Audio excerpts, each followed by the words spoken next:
제3장.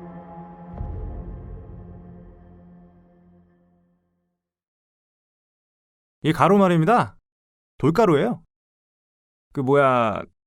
보도블럭 교체한다고 다 헤집어 놓고 다시 깔아 놓을 때 블럭 사이사이에 고정을 위해서 뿌려놓는 가루 있잖아요.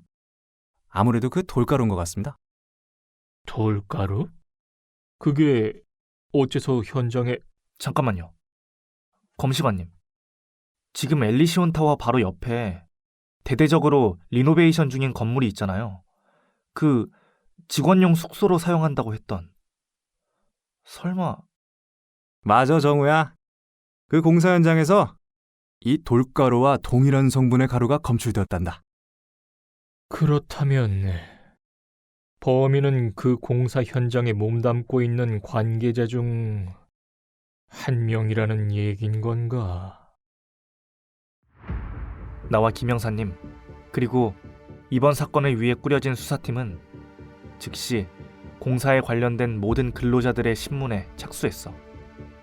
팀원들은 꼼꼼하게 각 근로자들의 알리바이를 확인하고 범행 현장에 있었던 증거들을 찾기 위해 노력했어. 그러던 중 한 근로자의 의심스러운 행동이 눈에 띄었지. 그의 이름은 박건우. 공사 현장에서 일한 지는 열흘이 채 안 되는 일용직 아르바이트생으로 신문 과정에서 지나치게 긴장하고 불안한 모습을 보였지.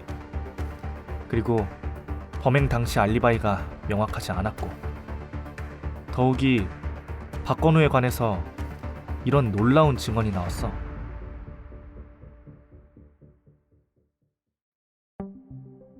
형사님, 건우 그 녀석 며칠 전에 돌아가신 박영도 회장님과 큰 트러블이 있었습니다. 건우가 뭘 그리 잘못했는지는 그건 잘 모르겠는데 말입니다. 사실 저희같이 땅 받고 노가다 뛰는 사람들은 기술직이 아니잖아요.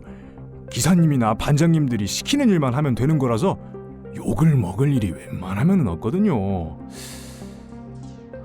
그런데 그날은 아마 회장님께서 일주일에 한 번 공사 현장을 시찰하러 오시는 날이었던 걸로 기억합니다. 건우가 회장님을 뵈더니 짧게 뭐라 하는 것 같긴 했는데, 그 이야기를 들으신 회장님께서 건우에게 갑자기 거친 말씀을 하시더라고요. 옆에서 보던 저도 차마 입에 담기 힘든 말씀을 말이죠.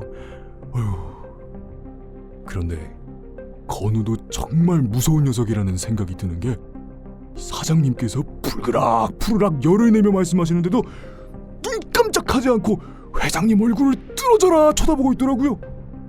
저는 그냥 보고 있는 것만으로도 오금이 저렸는데 말이죠. 그리고 회장님에게 건우가 뭔 종이 쪼가리를 건넨 것 같은데, 그게 뭔지는 저도 잘 모르겠습니다. 김영사님과 나는 이 증언을 바탕으로 박건우에게 더 큰 의심을 품게 되었지. 그리고 분명히 무엇인가가 나올 거라는 판단에 그의 과거를 조사하기 시작했어. 우리의 선택은 적중했어. 조사 결과 우리는 그에 관한 참혹하고도 안타까운 사실을 맞닥뜨리고야 말았지. 박건우는 어릴 때 어머니를 잃고 고아로 자라왔다는 사실. 어머니가 세상을 떠난 이후 시설에서 자라왔고, 만 18세가 되어 시설에서 나와 녹록하지 않은 삶을 살아왔지. 보통 보호 종료 아동들은 시설을 퇴소할 때 얼마의 자립 정착금을 받게 되는데, 집을 구하고 학비와 생활비를 해결하기에는 아무래도 빠듯하다 보니 많은 아르바이트를 전전한 듯 했어. 그런데 우리는 여기서 놀라운 사실을 하나 발견했어. 형사님, 박건우의 엄마 김미영이 박영도 회장의 비서였다고요? 그래, 25년 전 이 엘리시온 건설의 전신인 대동건설을 박영도 회장이 설립할 때 초기 멤버 중 하나였다고 하는구나. 하지만 재직 기간은 10개월로 1년이 채 되지 않았다고 해. 그럼 김미영의 사망 원인은 뭐였나요? 그게 말이다, 우울증으로 인한 자살이다. 아파트 옥상에서 뛰어내렸다고 하더구나. 김미영의 사망으로 인해 사고 수습을 위해 집을 찾아간 경찰이 굶어서 아사 직전까지 가 있던 박건우를 발견하여 아동보호센터로 인계한 거고, 거기서 얼마 되지 않아 시설로 가게 된 것 같아.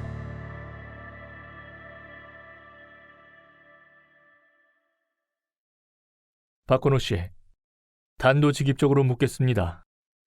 대체 당신은 박영도 회장과 어떤 사이죠? 그게 무슨 말씀이신 거죠? 회장님과 제가 예전부터 알고 있는 것 마냥 물어보시는데, 엘리시온 건설같이 대그룹 오너가 하찮은 일개 노가다꾼하고 관계가 있을 리가 없잖아요. 당신이 공사 현장에서 박영도 회장에게 몹시 험한 소리를 들었다는 것을 본 사람이 여럿 있어요.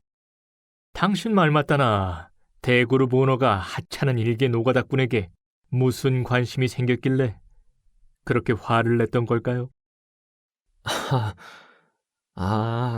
그건 아마 회장님께서 시찰 나오셨을 때를 말씀하시는 것 같은데, 제가 근무 시간 중에 잠깐 힘이 들어서 담배를 한 대 피우려던 참이었거든요. 회장님께서 그 모습을 보시고 제지하려는 차원에서 언성이 좀 높아지셨던 것으로 기억합니다. 제가 잘못한 거죠. 버젓이 일해야 하는 시간에. 지금도 그때 일은 반성하고 있습니다. 단순히 근무 시간에 담배를 피우려고 해서 그렇게 격앙된 말투로 훈계를 하셨다는 거군요. 네. 회장님께서 돌아가신 일은 정말 애석하지만 그 일과 저를 회장님과 연결시킨다는 것 자체가 좀 억지스럽다고 생각합니다. 그분은 존경받아 마땅하신 분이죠. 맨몸으로 재계 20위권 안에 들어가는 거대한 회사를 일궈내신 분이잖아요. 저는 그 일로 그분에게 악감정은 전혀 없어요. 단순히 훈계 차원에서 혼을 내신 거다. 뭐 일리가 있는 얘기긴 하군요. 그런데 들리는 얘기로는 박건우 당신은 전혀 반성하는 태도가 아니었다고 하던데요. 무슨 말씀이신지 기억 안 납니다. 그래요. 제가 똑똑히 기억나게 해드리죠. 김 형사님은 박건우의 눈앞에 종이 한 장을 들이밀었어. 순간 박건우의 눈은 놀라움에 점점 커져갔지. 하지만 곧바로 안정을 되찾으려 애쓰는 모습이 역력해 보였어. 이게 뭔가요? 설마 우리가 아무런 조사도 없이 당신을 여기까지 불렀을 리가 있겠습니까? 이건 25년 전 박영도 회장의 비서로 일했던 한 여성의 이력서입니다. 이름이 김미영이네요. 당신 어머니죠. 그래서 그게 어떻다는 거죠? 당신의 어머니 김미영 씨는 회사에 입사한 지 10달이 채 되지 않아 퇴사를 했어요. 그리고 4달 후 한 사내 아이를 수원 인근의 산부인과에서 출산했다는 기록이 있더군요.